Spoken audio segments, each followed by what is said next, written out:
పోతుండ్రు sarpanch MPTC MPP జిల్లా పరిషత్ chairman ZPTC ఎమ్మెల్యేలు ఎమ్మెల్సీలను ఎంపీలను ఈ దేశ ప్రధానమంత్రులను తయారు చేసే విద్యను అందించేది మీరే. నేను కూడా ప్రభుత్వ పాఠశాలల్ని చదువుకొని వచ్చిన ఎక్కడ కార్పొరేట్ స్కూళ్ళల్లో చదువుకున్నాను కాదు. మీలాంటి టీచర్లు ఓనమాలు నేర్పడంతో గ్రామీణ ప్రాంతంలో మారుమూల పల్లెల్లో ప్రభుత్వ పాఠశాలలో చదువుకొని జిల్లా పరిషత్ పాఠశాలలో చదువుకున్న నేను ఈరోజు తెలంగాణ రాష్ట్రంలో ఈ బాధ్యత నెరవేరుస్తున్నా అంటే మా టీచర్లు మాకు నేర్పిన విద్య ఈరోజు పరిపాలనలో ఉపయోగపడుతుంది. నేను కార్పొరేట్ స్కూల్లో చదువుకోలే, లేకపోతే గుంటూరులోనో గుడివాడలోనో అసలే చదువుకోలే. కొంతమంది అప్పుడప్పుడు గుంటూరు గుడివాడలు చదువుకొచ్చిన వాళ్ళు ముఖ్యమంత్రి గారికి ఇంగ్లీష్ రాదని అవహేళన చేస్తుంటారు.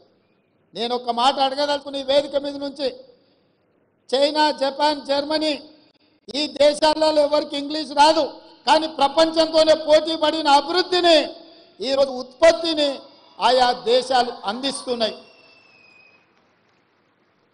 ఇంగ్లీష్ అనేది ఒక భాష ప్రపంచంలో ఉద్యోగ ఉపాధి అవకాశాలు దొరకడానికి ఉపయోగపడుతుంది. ఆనాడు ఆ రోజు ఆ పాఠశాలలో ఉన్న వసతులను బట్టి మాకు గురువులు నేర్పించిన చదువు మేము నేర్చుకున్నాము.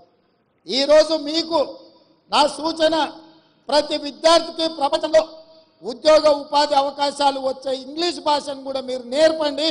ఎవరో రేపు భవిష్యత్తులో ఈ పిల్లలకు మీ దగ్గర చదువుకున్న పిల్లలకు ఇంగ్లీష్ రాదని అవహేళన చేసే పరిస్థితులు రావద్దు. వాళ్లకు ఖచ్చితంగా మంచి భాషను, మంచి భావాన్ని, దేశభక్తిని పెంపొందించే విధంగా వాళ్ళకి విద్యాబుద్ధులు నేర్పండి. రాష్ట్రం పట్ల, దేశం పట్ల, ఈ సమాజం పట్ల సామాజిక స్పృహ ఉండే విద్యార్థులను తయారు చేయండి. ఈ దేశానికి వాళ్ళే రేపటి నాయకులు అవుతారు, రేపటి పాలకులు అవుతారు. రేపటి నాయకులను, రేపటి పాలకులను తయారు చేసే బాధ్యత మీ మీద ఉన్నది.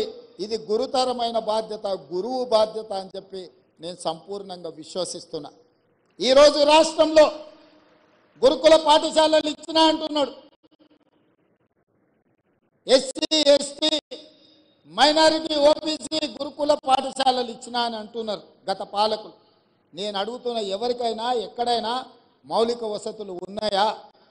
అక్కడో ఇక్కడో పిట్టగూళ్ళలోనో పోల్చి బాంబుల్లోనో ఈ పిల్లలు చదువుకునే పరిస్థితులు కల్పించరు. అందుకే